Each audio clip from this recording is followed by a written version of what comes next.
right, let's see who we get coming in here. I'm coming on a little bit later tonight. Took my parents out for dinner and hung out with them. So we ended up being out a little bit later than I normally start my live streams. But I did put up a community post just letting people know that I was going to be in here a little bit later. So, anyways, hopefully you guys are able to join tonight and do all that fun stuff and everything's working out good. Hope everybody's doing good tonight. I really appreciate everybody that stopped by the premiere for the spinner making. So that was pretty cool. And I got a whole bunch of leaders to tie up and everything else, but we'll probably end up talking about whatever we want to talk about here. So we start getting a few folks in here, and we'll get the show on the road. So should be pretty good. I'm just going to get my line out here and start cutting some leader material and getting ready to tie up some stuff. So, like I said, hopefully get a few folks popping in, and yeah, it ought to be fun.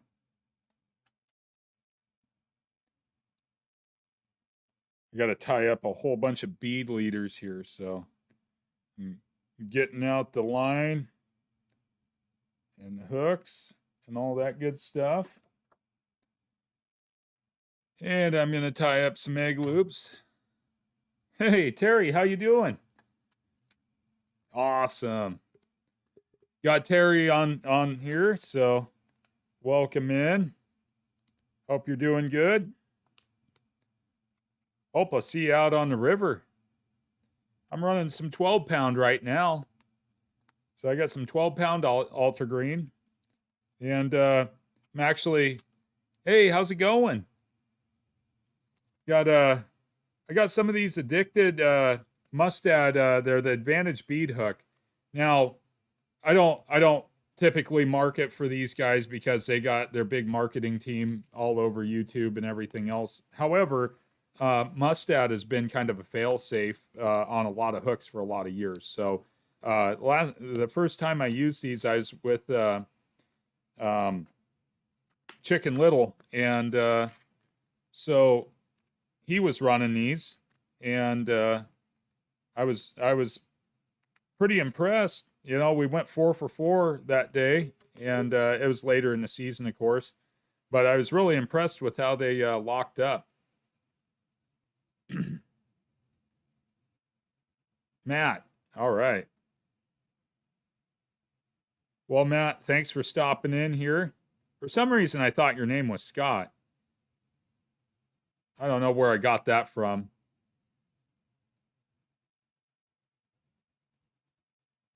But I'm going to go ahead and tie up some egg loops here.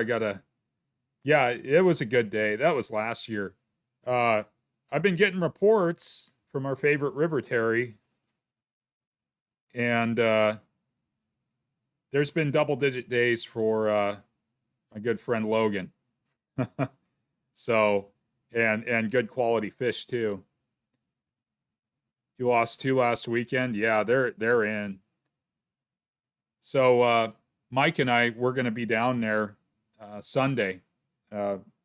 Mr. Mike Roberson from Fisherman's Marine. Now, I'm not affiliated with Fisherman's Marine at all or anything else.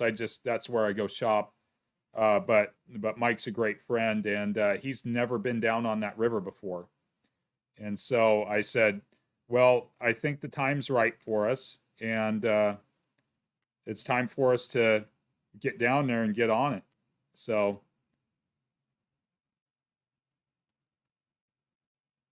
it's time to go after the mystical chrome of the coast.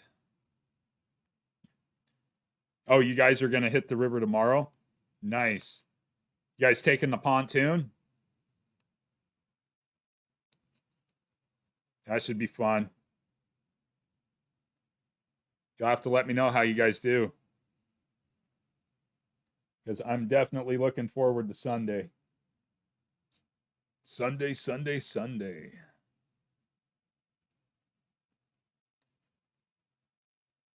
Nice. Yep, that's the only way to do that river. That's for sure.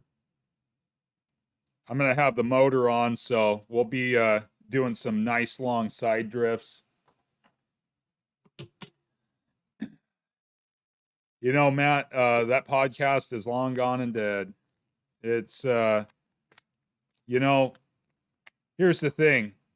There's a bunch of guys like you and Terry and Jake and Earl and all that, and that podcast was originally supposed to be for guys like you. Hey Jake, what's going on? I hear you got a fishing trip with Terry tomorrow. Should be good. So yeah, the podcast, probably not going to do that again. I'm going to be quite honest with you, I've done pretty good here with just doing my own thing. And so I'm just going to stick to doing this. I'm happy doing this, you know, and the thing is like, we got such a cool community. And I just want to continue to build on my local community here, you know, or contribute what I can to my local community.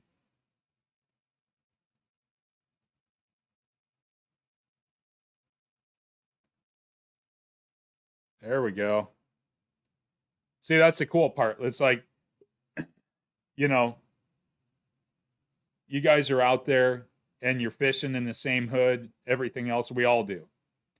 And it's nice to be able to talk to people that are all into the same thing. Yeah. Well, you know, Matt, and in a lot of ways, you know, Mike, I always talk about Mike. Mike will probably pop in, but he won't do any comments or anything like that. But Mike was like, "Isn't what you're doing on Friday nights a podcast?" I'm like, "I guess it could be considered a podcast, but I'm over here reading comments. You know, I probably should put up a link where people can pop in, like what Earl does, and do that. But I haven't done that yet. My idea down the road is to have some of my more influential friends come on and share their stuff, but like Randy Bonner, you know, I would love to have Randy, and Randy's always like, yeah, let's do it, let's get it going, you know, and but Randy's a very busy individual, so it's hard to link up with him. And I know I could probably get Bill Herzog to come on here too, and talk to us all about Steelhead. But you know, even some of the guys that you don't know, I'd love to have on too, like my friend Jim, and I would love to have Mike on here as well. You know, that'd be a lot of fun. So, so yeah, tying up. I just got one done. Got the second one done here. You kind of become a wizard at doing egg loops when you start tying your own, and you know, you just start popping them out, kind of mindlessly, anyways. But I'm trying these addicted bead hooks on my own rig here, and trying, you know, yeah. Hey Kyle, what's going on? He was on my my premiere. Kyle was he stopped in. Yeah, so you had told me about these, and shortly after that, I went out with Logan, um, and he was running these. He was like, "Man, I really like these hooks," and so I saw him at Fisherman's today when I went in to see Mike, and you know, I was like, 50 pack for, you know, $16. I'll do it, you know. And just the shank quality on them and everything else is really good. So yeah, I'm pretty excited. So yeah, look at this. We got this fantastic community here, but you know, Matt, I fully agree with you. If YouTube isn't fun anymore, I don't have any problem dropping it. You know, and you know, the big thing is that even at that, you know, I dropped all my social media accounts, and my YouTube has went through the roof. I didn't need it. You know, I kept getting all these, you know, hey baby, looking for a good time? No. No, I'm not looking for a good time. You know, maybe if you're like, hey, you looking for a good time fishing, I might get a little more interested, or hey, you looking for a good time camping, I might get a little more interested. But I got kind of tired of the insta hoes is what I like to call them. You know, they were just getting to be too much. So, but anyways, so I'm gonna tie up leaders and just enjoy the conversation here. Yeah, Matt, the ocean's insane right now. It's absolutely bonkers. Oh, how I wish it would calm down. Yeah, exactly, Matt. Facebook is a cesspool. I mean, when you have family on there and stuff like that, and I do, it's not bad. I mean, any of this can be used for good things.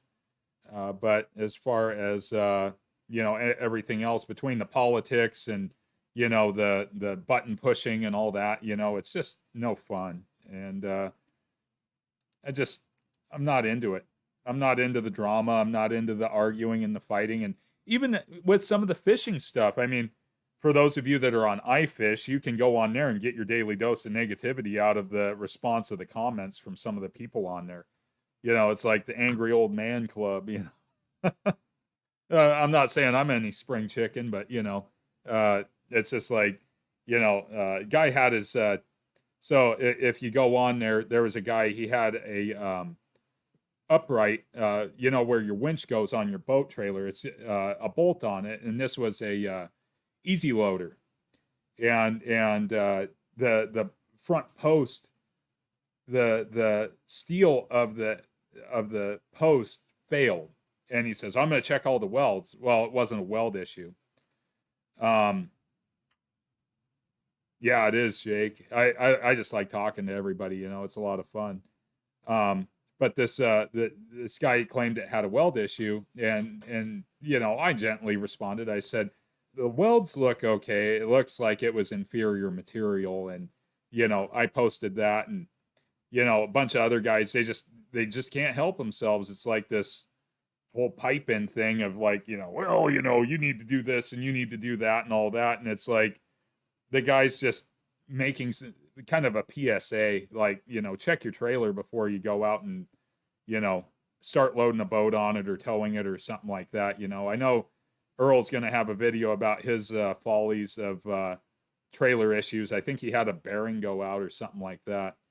And so he was, he spent the day down in Otis repairing it instead of crabbing, but he got it fixed and all that. But that can happen to any of us, So uh, it's just one of those things. And some of these guys are like, yeah, well, you should have did this or that. Well, not everybody has all that stuff, come up.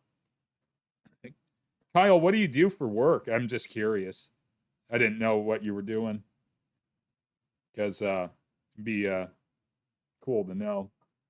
I'm a welding instructor, so I teach people how to stick metal together. Yep, yep. Matt, I heard a lot of that on that forum where that post failed, and the sidewall failed. Oh, okay, cool, Kyle. Yeah, you get the customers that come in there and all that. Yep, you got to help them out. Got to get them their Friday night goodies. A job's a job, Kyle. It doesn't matter what it is. We're all doing our thing, it's not, any of that. Terry, a history teacher. No, I teach welding technology at Chemeketa Community College. That's where I work.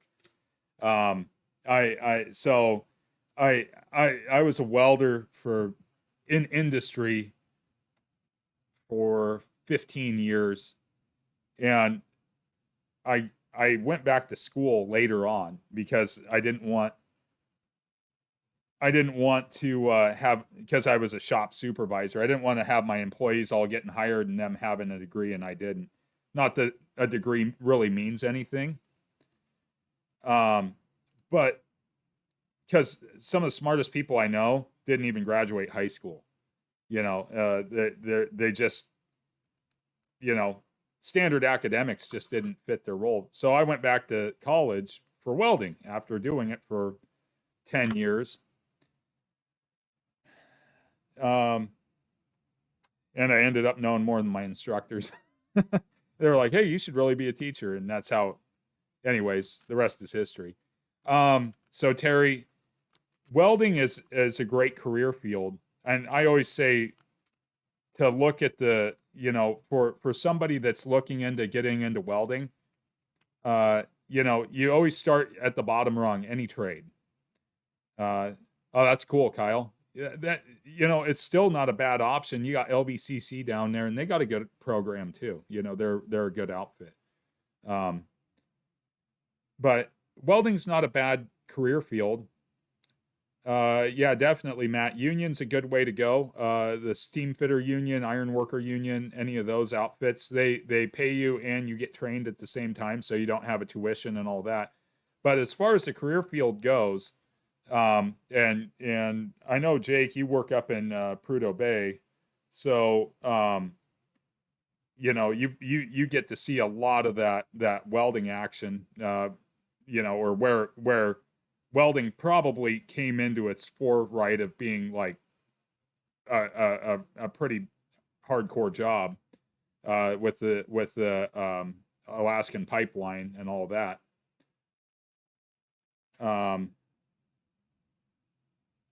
So it's a good career, but I always tell my students, always look for the next thing up. So you become a welder, fabricator. A welder is pretty much a welder. They're just sticking the metal together. A fabricator is the guy that's the dangerous weapon in the shop, and they go and they run the saws and the mills, lathes, lasers, press brakes, all that kind of stuff. And so they do all that stuff. But I always tell my students, when you kind of get tired of bucking steel and moving around big plates and structural shapes, all that kind of stuff, look at becoming like a certified welding inspector. If you can handle the rigor of the testing and everything else, look at becoming a CWI or getting into education or technical sales, something like that. Always be looking for that next rung of career advancement. And that's I think that welding is a great career field because it does have all of those branches of advancement and opportunity. If you're really mathematically gifted and you're really scientifically gifted, becoming a welding engineer is a great career field as well. So it's definitely a good thing to look at. Yeah, I'm reading Kyle's comment here. So, yeah, you know, I I would go back and revisit that, Kyle, because there's a lot of programs out there now that enrollment's low. There's a lot of help opportunity programs out there, and I can even look into it for you and send you some information outside of this, and see if it'd be something that would be in the cards for you, because there's a lot of great opportunities down in your neck of the woods for welding, and it's definitely a good career field. It's hard work, but it's a good career field. Let's see, what am I at? Oh, number 4. Here we go. Trim off the tag end. So yeah, it's a good career. Obviously you look behind me here. I got my welding set up here in the shop and everything else, and I still do some little odds and ends and side jobs and stuff like that, but I don't go at it as hard as what I used to. My goal in my job is to make my students better welders than I am, and I don't consider myself to be some great welder, some oracle of metal fabrication or anything else like that. But I do want my students to be skilled and competent. I want them to have that competency to be able to you know do the job. Basically, that's what I'm really looking for. Is I want my students to be able to do the job and be good at it and have all the skills. I try to give them everything. So no problem, Jake. Dinner time. Just got back myself. So yeah, definitely a good thing. So not a bad option for a career. But outside of that, we got fish in every single river that we could think. The metal, yeah, right. The metal melting oracle. I was gonna do a how-to. I built my own anchor, right? And it's an anchor. It's nothing special. I went online and I found some plans from a different company. They put their blueprints right up there, and it's like, I wonder why they did that. I don't know why, but so I made my own anchor, and I thought about doing a video on how to make an anchor, and then I started thinking to myself, I'm like, not everybody has an iron worker, not everybody has a bandsaw, so I should probably just do it from my home shop when I do it. But yeah, the fish are in, the numbers are way up. I looked at the Willamette Falls passage just out of fun. They had 126 steelhead pass over the falls on the first, which it went from 8, 10, 12 up to 25, and then it magically jumped up to 126 in one day. And I was like, whoa, we got some numbers moving now. And I think a lot of it has to do with the water discharge finally dropping a little bit. Still not good for sturgeon or anything like that, because it's just still way too dangerous to take a boat out. Been seeing like whole trees going down the river at probably about 10 to 12 miles an hour in the flow of the current out on the Willamette. So still not quite there yet on the sturgeon, and but the steelhead are definitely in, and they're doing their thing. So yes, I did, Terry. We got a 2-rod endorsement for Springers, so that's going to be a good thing. Definitely with Springers, it helps to have more rods out. The guys that plunk down there at Meldrum and the guys that do have plunking access, like on the Multnomah Channel and all that, those guys really reap the benefit of that 2-rod endorsement. Boat guys do too. All of us boat guys, we all reap that benefit as well. But the plunkers really reap the benefit because they can, put a couple spinning glows out, and then they can get another rod going, and they can have quite the variety of tackle out there marinating for those fish. And sometimes that's what it really takes. Oh, you've never got a Springer, Kyle? Oh, man. One of the best. Well, I'm not going to say one of the best eating salmon in the world, hands down. I know people talk about sockeye, and I know people talk about coho, and I know people, I got a freezer full of Chinook too, but spring Chinook are the best eating salmon, hands down, bar none. They have the best fat content.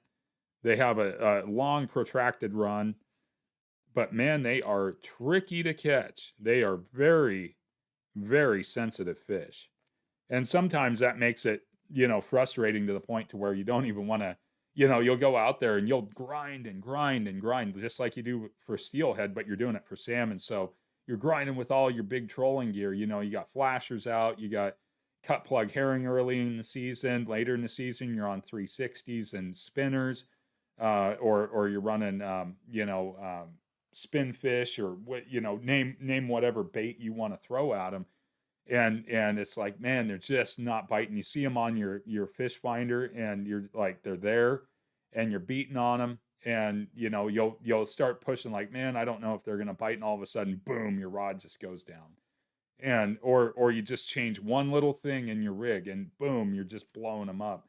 They're a crazy little fish, they're big, but they're just a crazy fish in that way. They remind me a lot of steelhead, where you could run a bait by a steelhead 100 times, and then all of a sudden, bang, you get blown up. You're like, I just fished that thing for like 15 minutes, and then that fish comes out, or a half hour, or you go back up to the top of a run. You're like, I just want to, try this again, and they just come out of nowhere. So it's just like, it's crazy. I see we got 5 people in here, but we only got 4 talking. I know Jake is popping in and out to cook dinner, so. I don't know who our fifth person is. Maybe it is Mike. Maybe Mike's like, yeah, maybe I'll pop in here and see what Brian's talking about. You don't know what he's talking about. But yeah, the Springer's gonna be good. Uh, I'm hopeful that they don't shut down the Columbia, but they always do. The Columbia is the place to be, in my opinion. But there's plenty of other places to target them. Yeah, it does get stressful, Matt. It's one of those things where, um, boy, they just there's so many guys out, and the travel lanes of the Springers really dictate why the boats group up as much as they do. And for me, like the Multnomah Channel's, a great place. Um, it's got a lot of good stuff, and it's got a lot of area to fish. But when those fish are just coming in off the Columbia there, you just get concentrations of boats like at Lower Channel up by Scappoose Bay, or if they're kicking around Kelly Point, you get a lot of guys up there at Fred's Marina. I mean, these places aren't secrets. All you got to do is drive across a bridge or drive down Highway 30, and you're going to see boats everywhere. So it's not like it's a secret, and it's going to start happening. I already know that there's guys out there going after them. So yeah, yeah. It just gets to the point where it does frustrate you, and like up in my neck of the woods here, the Oregon City area, it really gets packed with people because it's a choke point. It's just like fishing a hatchery.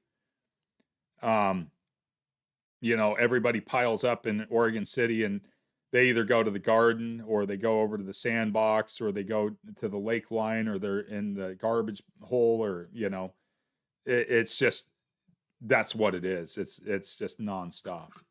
So and I've fished all those places. I've jigged up there at the locks, and when the Springer bite gets real hot, I'm fortunate enough to have weekdays where I don't have, courses scheduled, and my dean is really cool about me, not coming in and doing that. I mean, I still work from home, and even if I'm out on the boat, I still have, contact with my students if they need something, and or anybody else there at the college.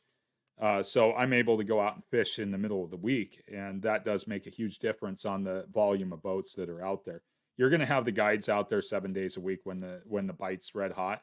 But for a lot of the guides, they're sticking to their old tried and true methods. They're back trolling, or they're back bouncing, or they're doing something like that. So it's just all of those same tried and true methods that they follow with all that. So yeah, it's Springer fishing, once that goes off, the cool part is for all of us guys that like to fish steelhead, all those guys end up on the river Springer fishing.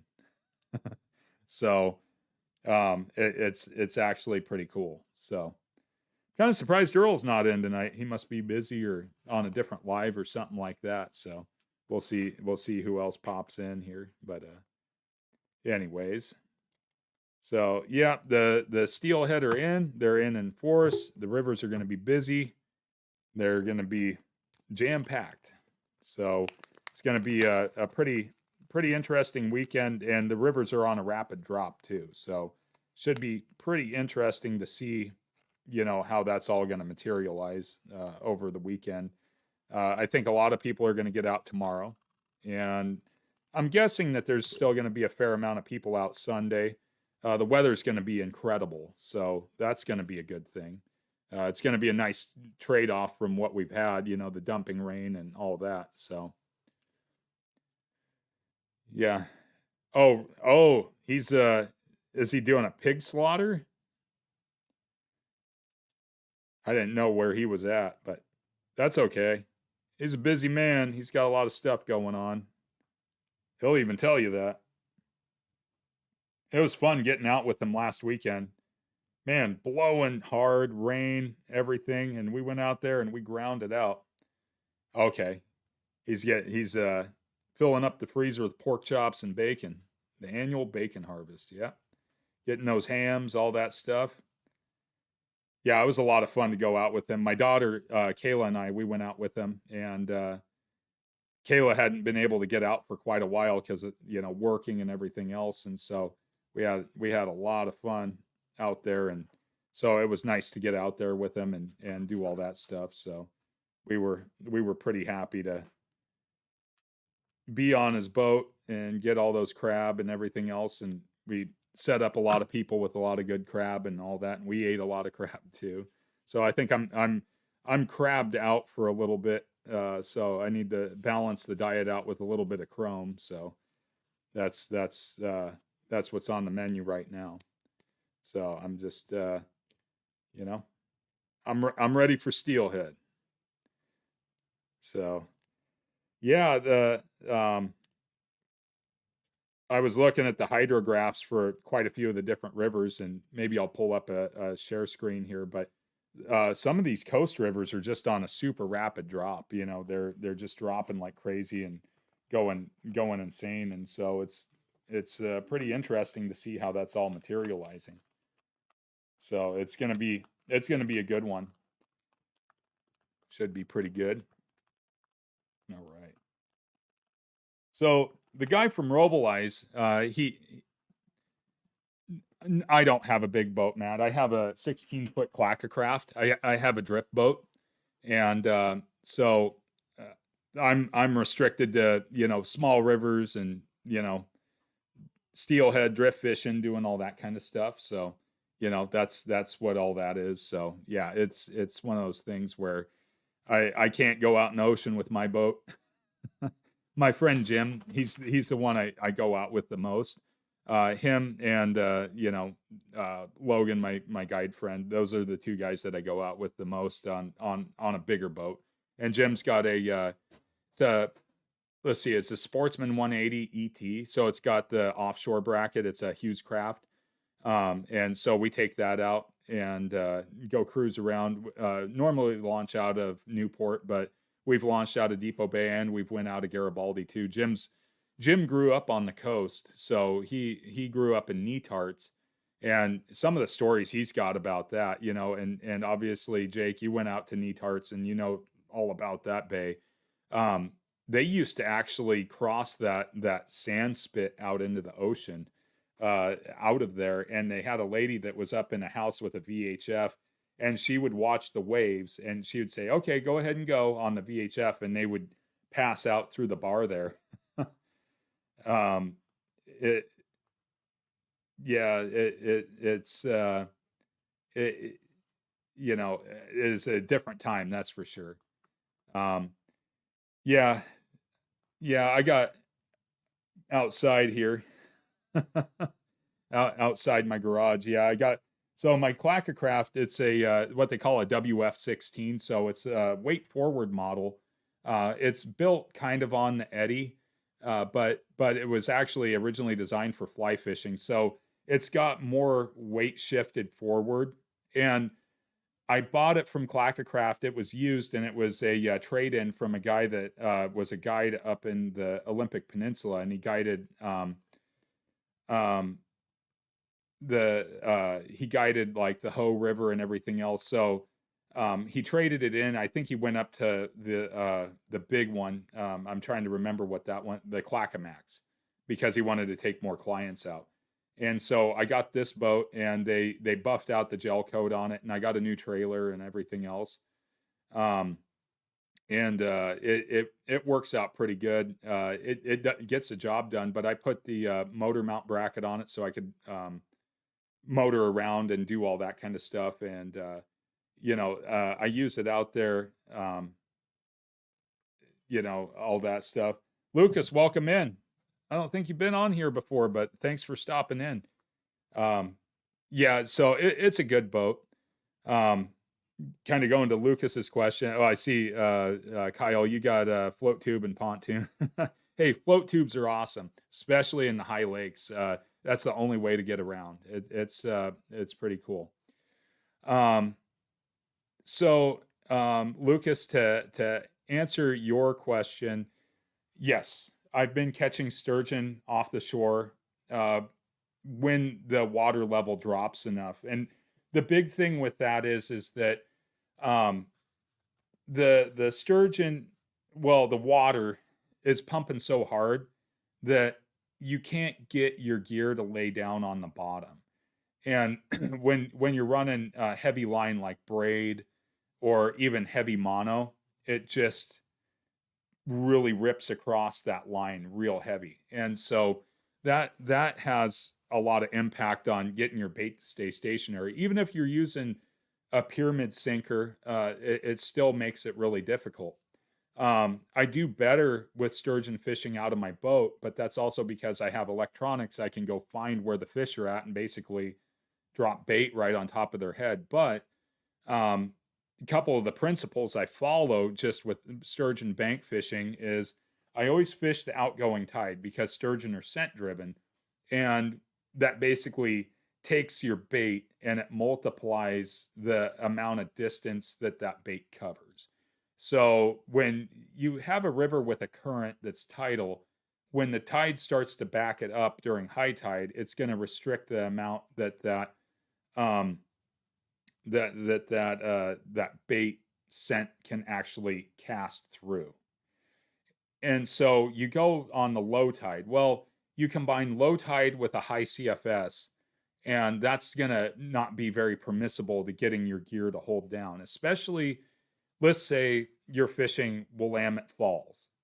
And Willamette Falls has a real, the spillway has a super high discharge year round. It doesn't matter if it's, the middle of summer or the dead of winter. Right now, it is it is so raging that you couldn't, I mean, even if you were in a boat and you anchored, you're looking at needing at least 16 to 20 ounces of lead to get your gear down to the bottom. And that's not even a guarantee that it's going to stay stationary enough for something that moves as slow as a sturgeon to be able to, okay, there's food down here, I can smell it. So I wait for a river, like take the Willamette for the example. I wait for the Willamette to drop down to at bare maximum 80,000 CFS, and I believe the Willamette's probably pumping still up in about the 130,000 CFS.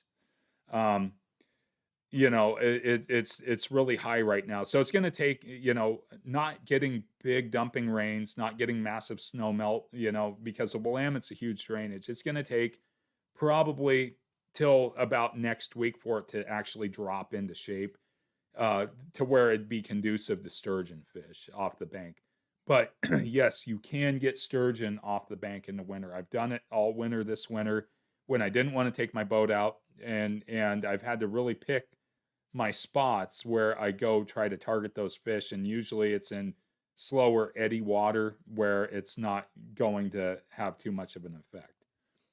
So yeah, that's kind of my spiel on sturgeon bank fishing in the winter. You can catch them. I got one. Oh, what was it? January.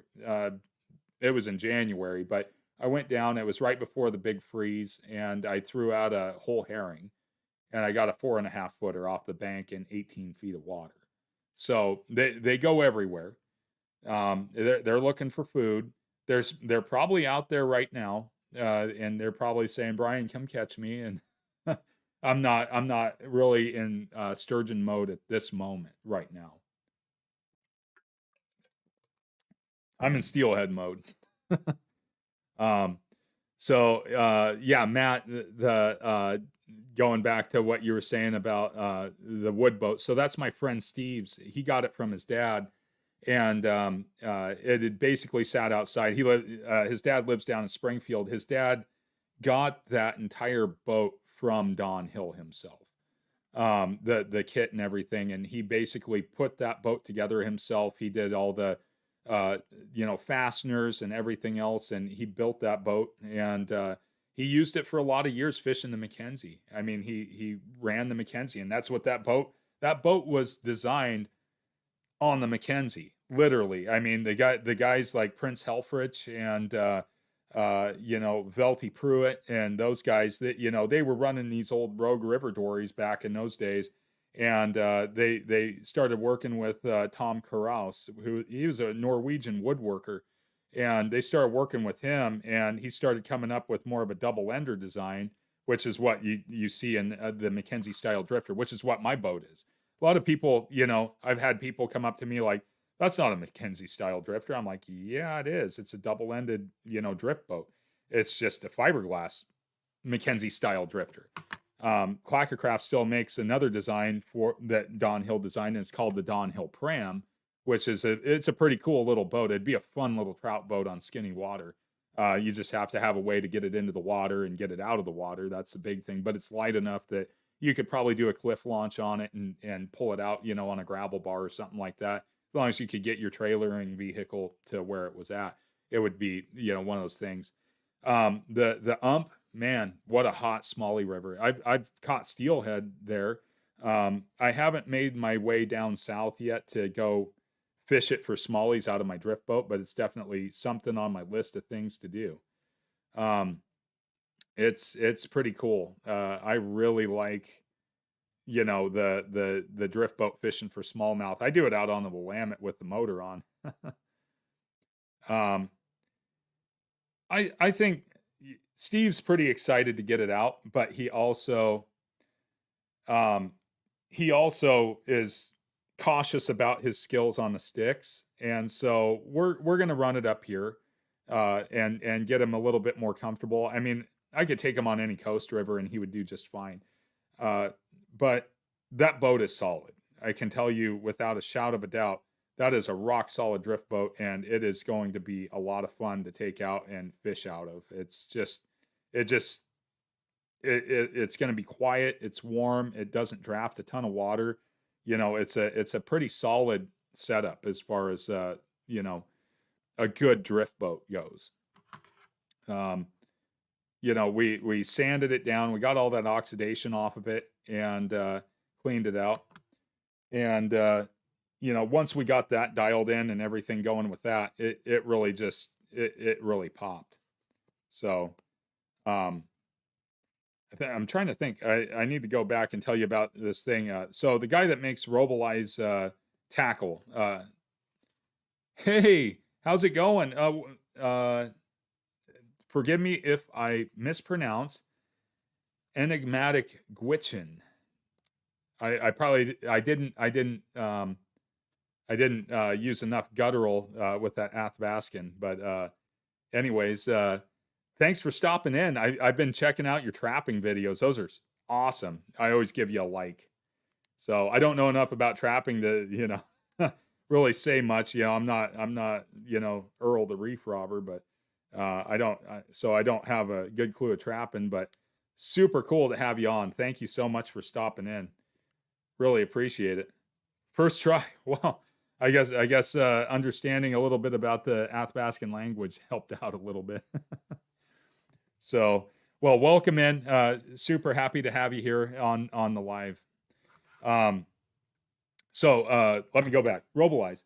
So he put up a video on his YouTube channel, and sometime I would like to have him on because he's remaking the Okie Drifter, and he's doing a lot of cool stuff. So I actually have one of his Okies rigged up here. So I just stuck it on my leaderboard because I was doing a little bit of good old school drift fishing. That's just so much fun to do. You get a telegraph, the bottom just dump, you're just waiting for that tap, tap, tap, boom, and set the hook. Anyways, so he makes these real hot looking Okie drifters, and I shared it in one of my other lives. But I had this old CD case laying around, and he was using it actually to store his leaderboards. So little thing, if Brian's a teacher, uses big words. Reading Rainbow helped. I'll tell you what, old LeVar Burton, I wouldn't be where I'm at without reading Rainbow. I took my fishing leaderboards, and this is probably sacrilege, so Dave will probably be like, why are you cutting up my leaderboards? But I cut up his leaderboards, and I slid them into the little CD case part here. So I have the fishing leaderboards chopped up into a bunch of little sections. Like I got big 2-aught hooks here for rigging up for salmon and throwing eggs and all that stuff. But I put all my leaders in here, and then I can just simply zip it up when I'm done, and it fits. Let's see, right now I got 1, 2, 3, 4, 5, 6. I put 6 leaderboards in here. So Yeah, history welding teacher. Come on, Matt. Give me a little more credit than that. I don't dabble in gen ed. Oh, the gen ed folks, they're a different breed of character, so to speak. So thanks for moderating, Jake, by the way. I forgot to mention that. Let me pop on my other device here really quick. And yeah, it fits in my pack really well. So let's see. Let me get into my other thing here. So I got to get into my phone, and I'm going to go right over here to my own live. So it's going to pop up with a bunch more, one more person. Let's see. And I'll make you a managing moderator. So we'll get you taken care of here. And I'll make you a managing moderator. And Matt, I'm making you a managing moderator too, so that you can throw people out whenever you want. And make sure I get Lucas on there.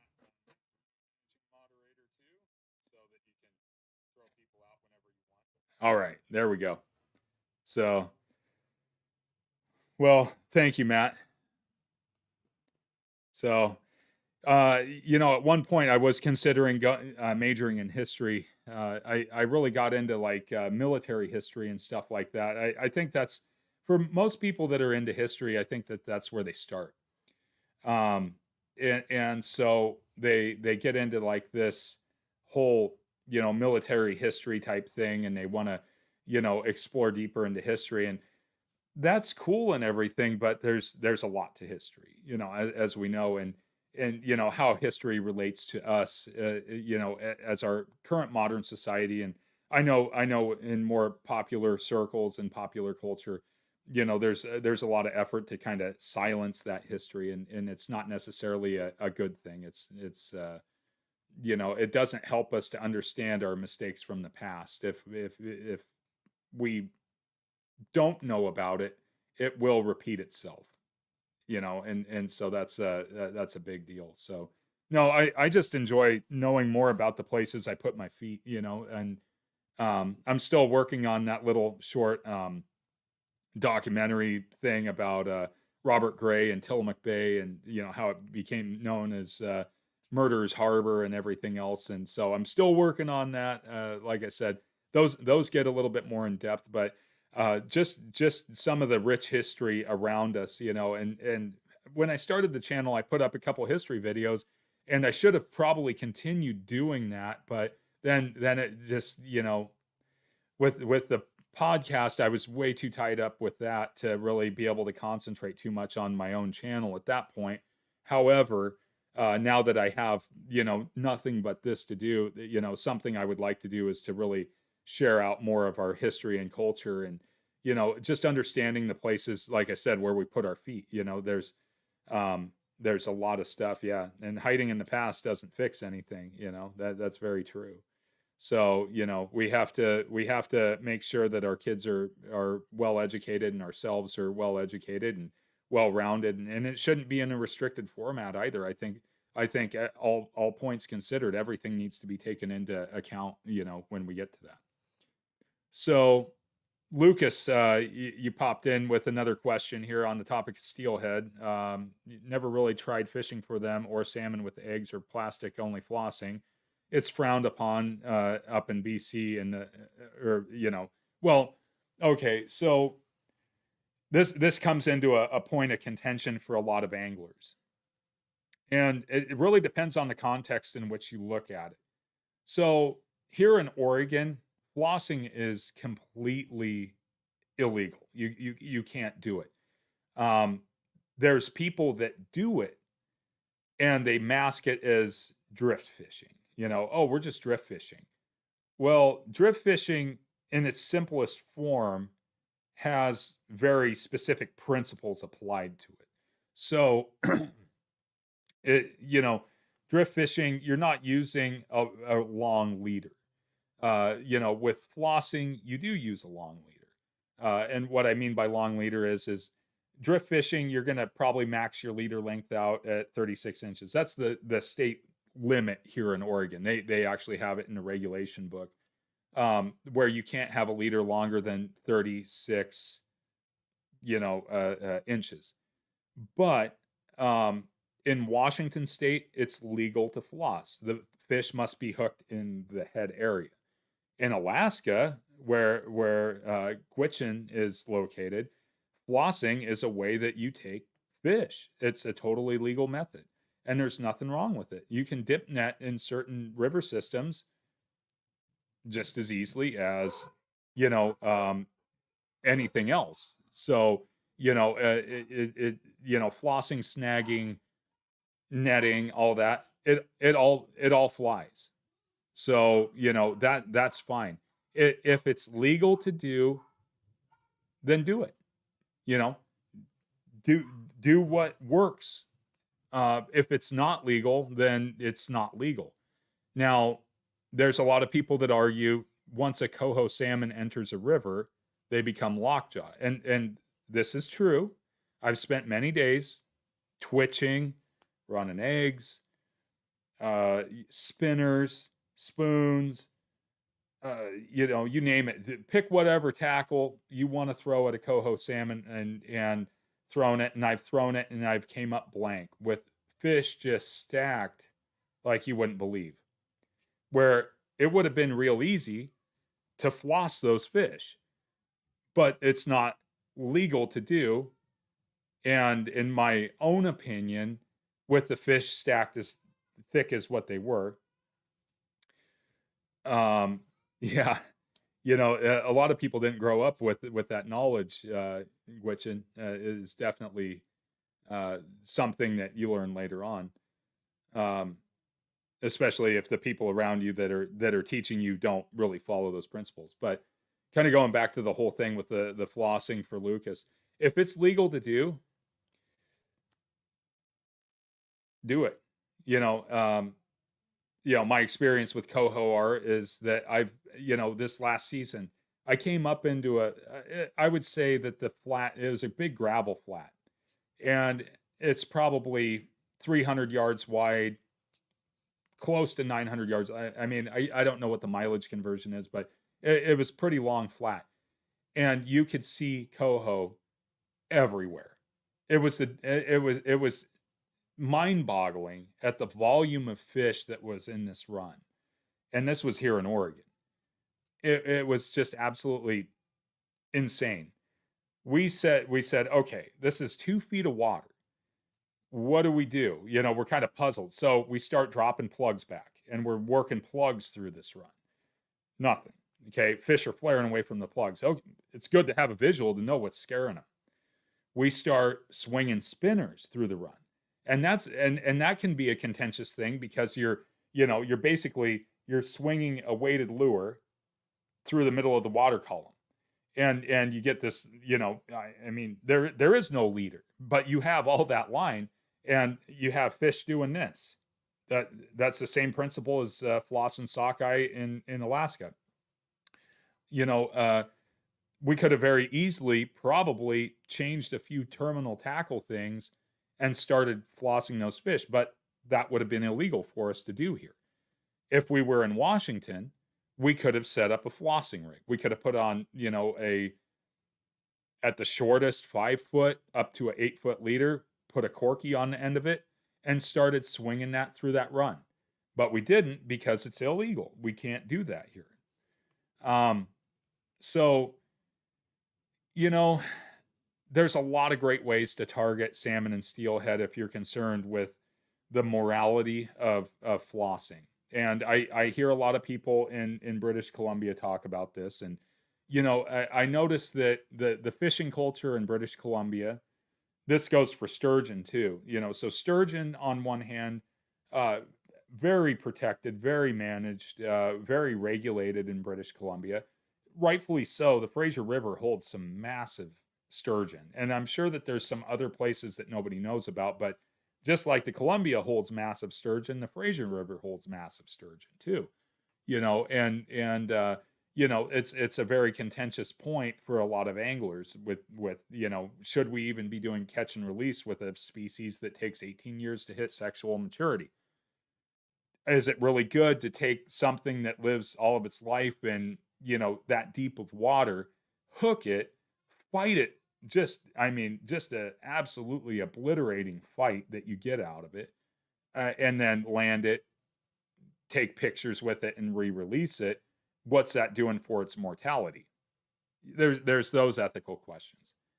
Steelhead is one of those fish that, for a lot of people, it's held in super high regard, and I mean, even to the point where they do have legal retention of wild fish. People still get bent out of shape if you keep a wild fish. But it's legal. That's the whole thing. It's within the scope of the law, so you can keep wild fish. The fisheries managers and the other people that are involved have determined that the population is strong enough to warrant that. Um, you know, salmon are, they're just a hot button topic. I mean, go just type in Chinook salmon or king salmon wherever you're from, and you're going to see more articles on should we be ESA listing this fish? Should we be not fishing for them? Should we not have hatcheries that release these fish? It's just one of those things. But if you're looking to get on to salmon and steelhead, Lucas, the best thing I can say is look at all the methods, try all the methods, and find the method that works best for you. And if that means that you're going to be fishing along leader and it's legal where you're at to floss, then nobody has a right to say anything. It's a legal fishing method. That's the best thing I can say. If you want to go target them with spoons and spinners, go for it.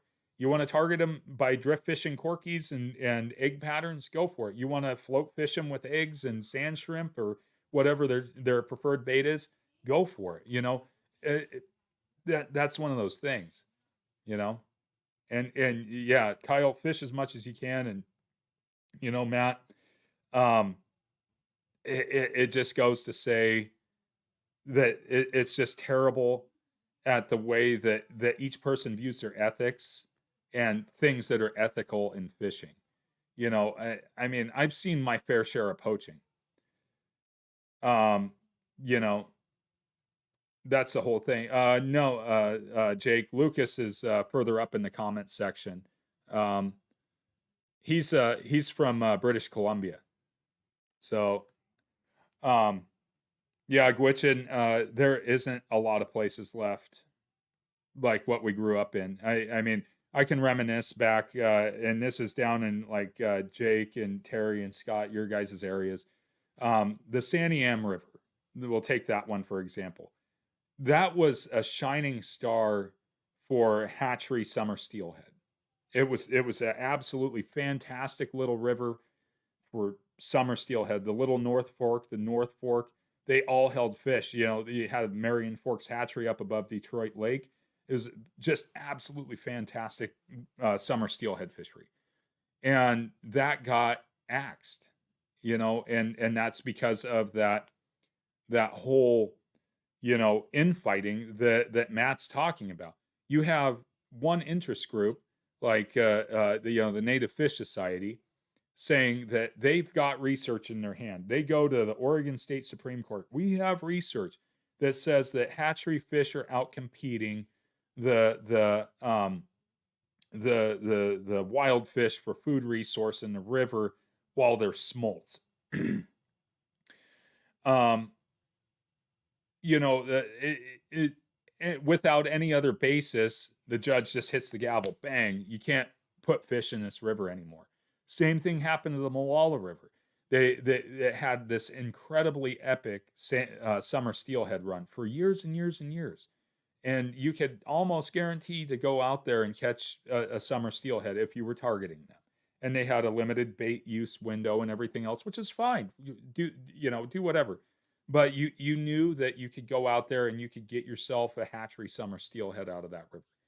And then Native Fish Society said, nope, it's out competing the native cutthroat, native rainbow, and the wild steelhead that are in the river. There was never any proof that there was wild steelhead in the river. It was always hatchery stock because it was above Willamette Falls. The steelhead couldn't volitionally pass the falls historically, just like the coho salmon in the mid and upper Willamette Basin.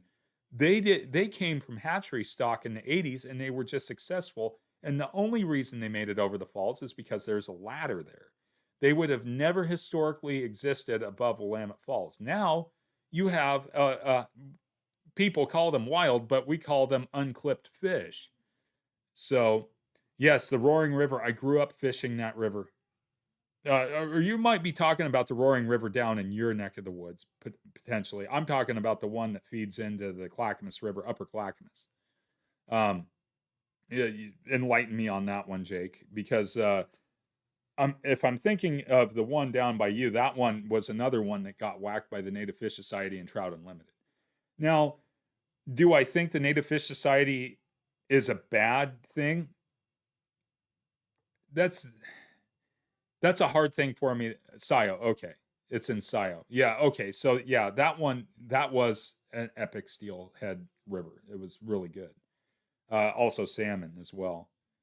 Um, the thing is these groups, maybe they have the right intention, but I think that the people that are donating the money to these nonprofits, um,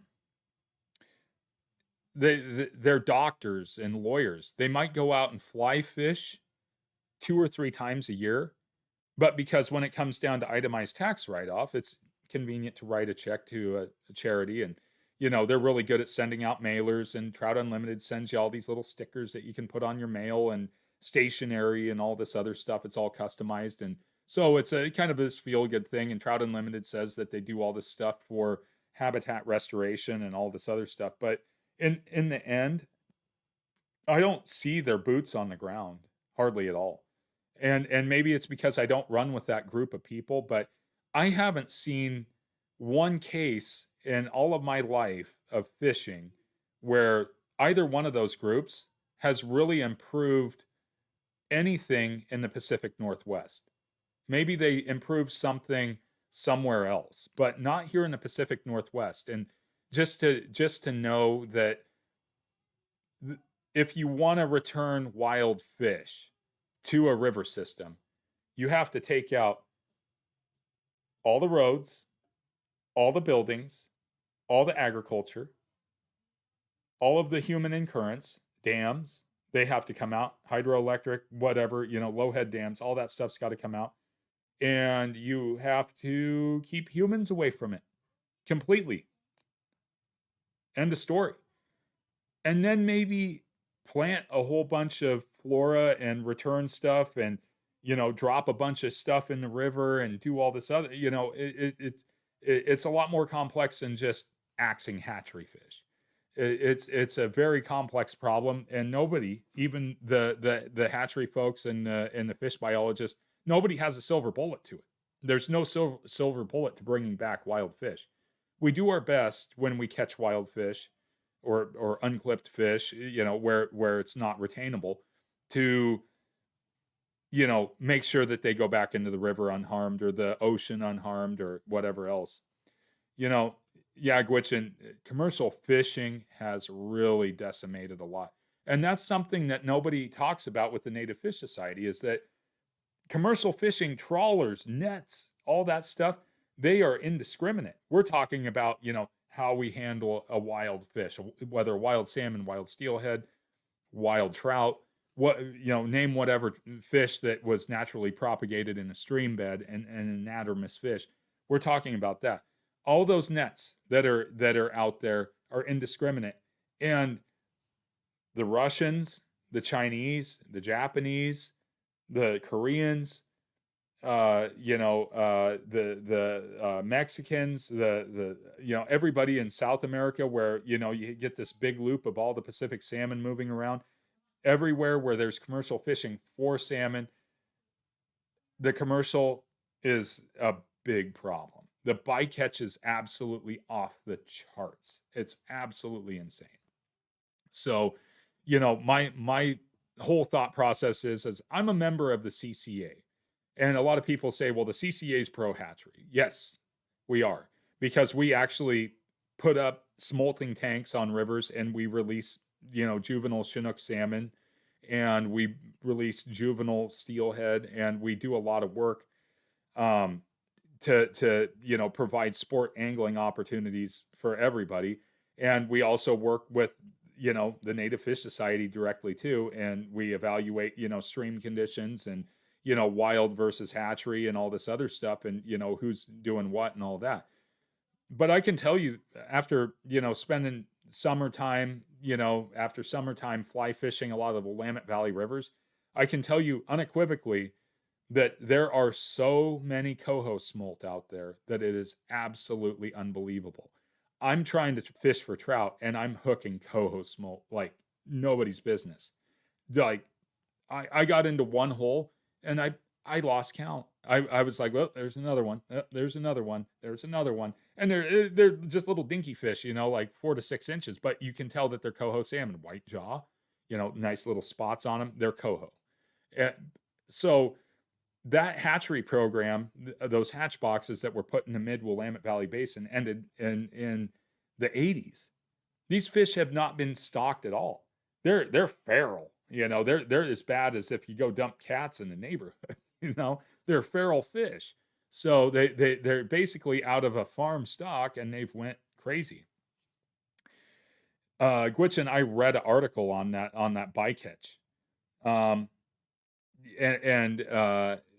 how it's not recorded in Bristol Bay. That's just unbelievable.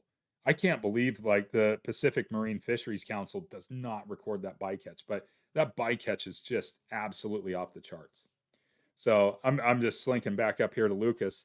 Talking about BC angling culture. I'm really glad you're here, Lucas, because it's nice to have somebody, Pacific Northwest, but you're in Canada.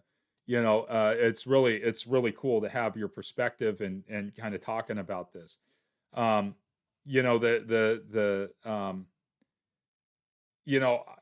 let the culture scare you away, because we need anglers, and society needs anglers.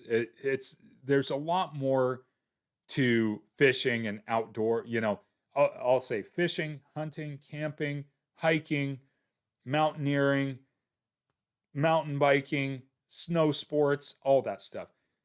The economy needs us. It goes without saying that the economic impact that we all make. Matt's got a really nice boat. Jake's got a really nice boat. I have my little drift boat. Even Kyle's got a float tube and a pontoon. Whether he bought them new or used doesn't make a difference. I don't care about that. That doesn't make the difference. But when we buy that stuff, we're putting money back in, at least here in the United States, we're putting money back into our wildlife conservation, fish and wildlife conservation. The thing is that without us, the gas stations that sell non-ethanol gas, as an example, wouldn't sell non-ethanol gas except to landscapers, because that's all small engine fuel. That's what we use. The marinas and places we launch our boats wouldn't exist, because they charge a fee to launch boats at a lot of the marinas, or they have an annual pass. They wouldn't be able to maintain those marinas for people with even kayaks. And even those people, they pay, to be able to do that kind of stuff. The fishing gear we buy goes into the Pittman-Robertson Act. It goes right back into conservation. Whether the federal government does this right thing with it or not, who knows? I'm not even going to go there. But, the thing is that, society, well, your uncle paid for them. So, by right, through the succession, it went back to help contribute to the economy. So it doesn't matter if it's a gift or not. Somebody paid for something along the line, and that's the thing. We're all contributing to this, whether we're buying addicted bead hooks from Mustad, or we're buying B&R beads, or we're buying from Dillon Rush Outfitters, or we're buying from God Sent Beads, or we're buying Okuma rods, or Lamiglass rods, or G. Loomis, Mercury Marine right there. Well, yeah. Right there. Yeah. Mercury Marine. Uh, we're contributing to the economy. We're doing our part. And if you took that sector of the economy and outdoor recreation out, it would get pretty dismal. So don't don't let, their culture up there steer you away from fishing. Just kind of going back to the whole thing. There's a lot of gruff. Seas of the day. Hey, thanks for stopping by. Glad you're here. Um, don't let other people, because there's always cranky people out there. It goes without saying. I got a little cranky today. A guy low hold me. I didn't go ballistic. I didn't go insane. I wasn't like all, like, hey, you low hold me, bro. I just let the guy fish. You know why? Because it's a public river. We all own it. So what am I going to do? Yeah, the guy casts up in front of me. Maybe the guy doesn't know what he's doing. You have to, as experienced outdoors people, the thing is we know the difference between right and wrong, and this is where I take off my fishing cap and I put on my educator cap. Help people out. When you're out there, help people. Um, yeah, definitely, definitely, Matt. Um, the thing is that help people out that are out there, like here in this comment section, all 7 of us here, talking on this whole live stream here. Um, we're, lend a helping hand. Jake takes people out on his boat all the time and he shares all that stuff. Kyle shares what he's doing on his YouTube channel all the time. He's a banky, there's nothing wrong with that. He goes out and he works those banks and he fishes hard every chance he gets. Terry, he's doing all that stuff, that's one of the big things is, Terry doesn't have any videos up, but he's on here, he's talking about it. And, Matt takes people out. There's always the good people out there, and that's what we got to focus on is the good people. you know we build these families of people out there, and it really comes down to watching each other's back too. I think Haimo Korth, he was if you're familiar with who Haimo Korth is, he was on The Last Alaskans, and uh I found his character to be the most interesting out of everybody, because he wasn't like this gruff, you know, kind of like crazy mountain guy, he wasn't getting all Ted Kaczynski or anything. He was a very simple man, and he had quite the inspiring story. Um, he was talking to these Vice News reporters. They came up to stay at his place, and he throws a couple caribou steaks over the fire, and he's out there, and they're like, you seem like you're a pretty cool guy. He's like, well, humans are social animals. They're gonna socialize with each other. You'd think, like we're all mean. Like I don't want to be around people, but we are. Um, oh, that's cool, Gwitchin. He seems like a cool guy. I'd love to meet him one day.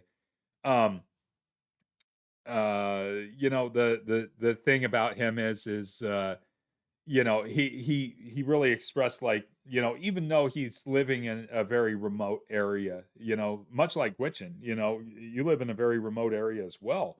It's not very hospitable for humans to live in your area, but those of you that do, my hat's off to you. It's very cold. You've shown the thermometer outside, and it's very cold. It can be very dangerous as well. It really is the last frontier.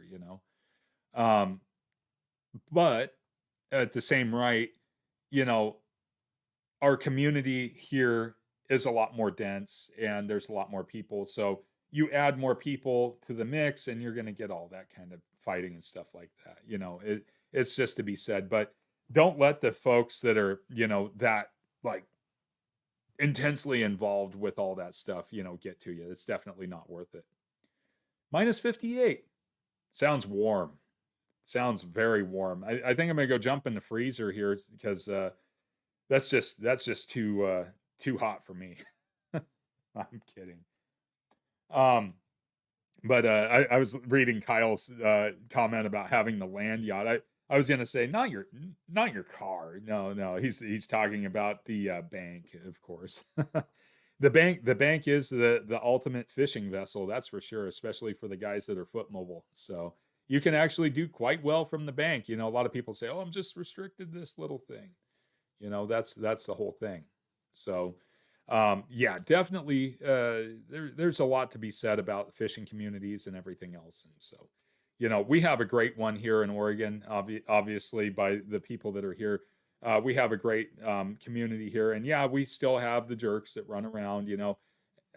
I understand everybody wants to catch a fish. Everybody wants to catch a fish. They want their section of river, and they don't want to be molested, and they don't want people messing with them. And some people are really good at catching fish in those high volume atmospheres. They just know, they've had the time, they've put in the time, and they just know what to do. They're very adept to fishing those areas.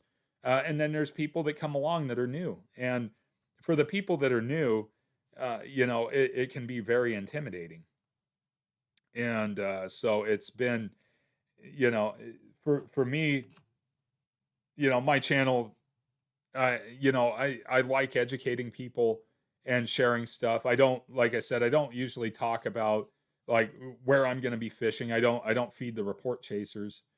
You know, it's just a lot of people look for that, because it's fast and it's instant gratification. But I think the best way to do it is to just go out and fish, you know. So, you just got to go fish. That's the bottom line. You can't catch them from the couch. So, man, yeah, that's just insane. The La Nina year here is we were well today. I think we got up to 61. We were 63 yesterday where I'm at, and a couple weeks ago we were 12 to 14 degrees. Just weather cycles are going to be bonkers with this difference in ocean temperature. Who knows what it's going to do for fishing? I mean, it could just turn it into red hot, or it could be a big fat zero. But you know, yeah, Jack Tackle. I was thinking of him as I was saying it. So yeah, Jack Tackle. He definitely he goes out and he puts out the reports for the report chasers and all that kind of stuff. Same thing with iFish. A lot of the guys, they go on there. Look what I caught on River so and so. And they'll be holding up 3 fish, and the next day there's like a million boats on that river. So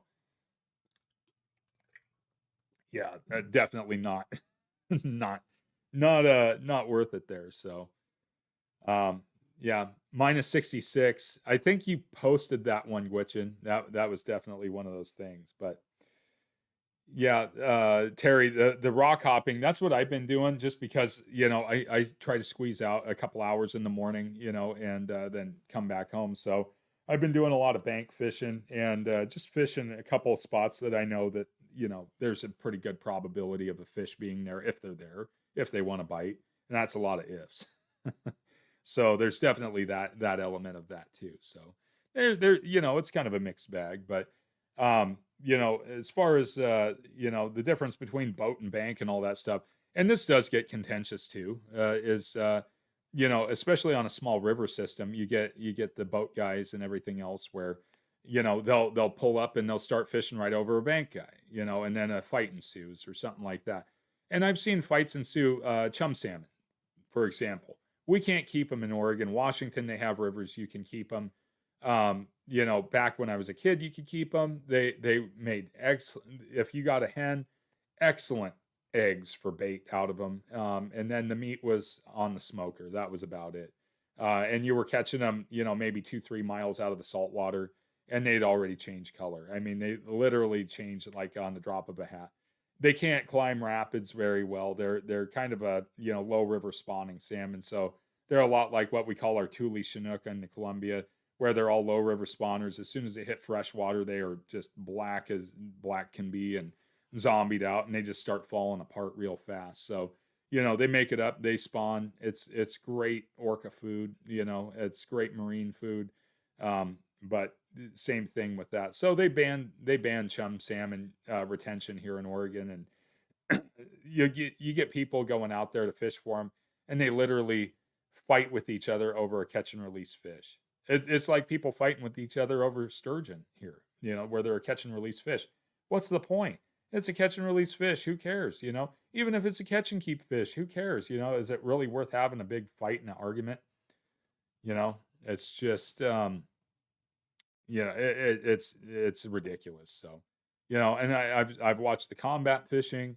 Hatcheries are a great place if you want to, pop a bag of popcorn and kick back and turn your camera on and get some really good YouTube content of stupidity. And it's not because the people at the hatchery are stupid. It's because you get a bunch of people in a very, very small area fishing next to each other and crossing lines. Yeah, Terry, chum salmon, they'll break rods. I've watched it happen. They break rods. They basically strip reels. They're a very strong fish. I went out one year and I didn't own a twitching rod. And I took a bass rod out twitching, thinking, I'd landed a coho on it and everything. And I hooked a pink or a chum, and it was just like, it fought like hell. And I was like, I'm a little undermatched with this bass rod for this fish.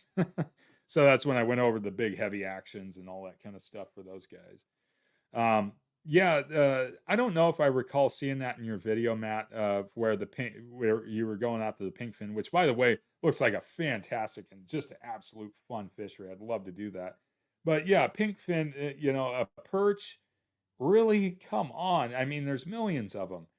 Just fish for them. I surf perch fish, and you got miles of beach all around you, and you still get guys that come up, if they start looking at your stringer hanging off the side of your waders and they see fish, they want to fish where you're at. It's like they're everywhere. They do this. They zoom back and forth on the beach like this, looking for food. So maybe I got those 4 in one of those zooms on the high tide in this trench, and those fish are all down where you were now.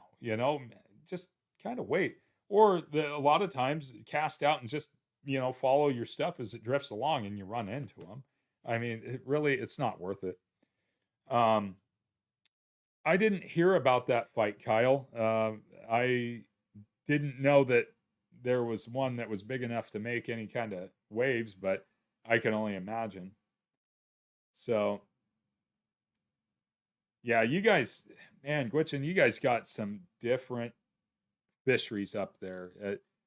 It's when I hear people say, well, it works in Alaska, why won't it work here? It's because it's Alaska. One of the only places where you can go and fish like a tidal, pretty fast moving tidal river and just go lay out fish like nobody can believe. But if you're on the Yukon, man, that's a big river system. That's a huge river. A lot of people, they hear the Yukon River like, that's one of those things. But the fish wheels, yeah, 600 chum. That's totally that's a lot of chum. And you guys use them for dog food up there. I mean, like I said, the guys down here, they'll keep them, they'll smoke them, they'll do that kind of stuff. Actually, one of my students, they do dog racing, and they have a Eurohound, and was looking for a good source of tilapia to feed the Eurohound. And I said, what about getting some chum or pink salmon for your Eurohound? That's more what they would be fed in Alaska, or that's more the better food source. She was like, well, yeah, the tilapia is cheaper. It's like, oh, okay, So apparently that's more preferable down here. But I was thinking to myself, when like the Confederated Tribes of the Quinault do their spawns and stuff like that, I think they sell the spawned out chum for like 50 cents each or something like that. It's relatively cheap. Not that they're like great food quality, but like for dogs and stuff like that, which they're great. So they actually had to call the sheriff, man. So, oh yeah.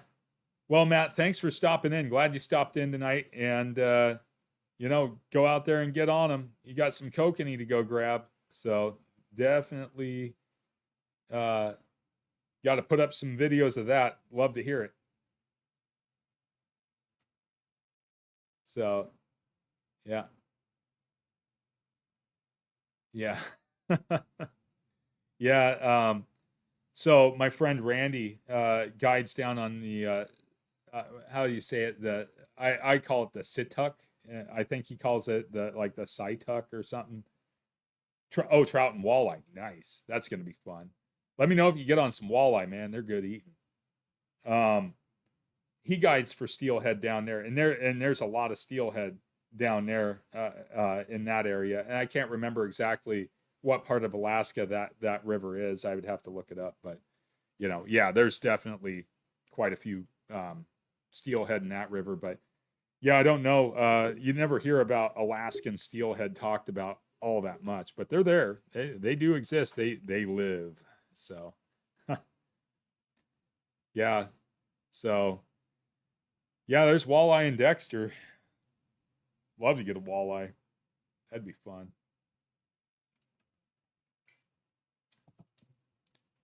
So, but I'm looking at the clock here. I ended up going a little bit longer than what I normally do, but I think our conversation was great tonight. I really appreciate everybody stopping by. Gwitchin, thanks so much for stopping in. It means a lot to have you here, Seas of the Day.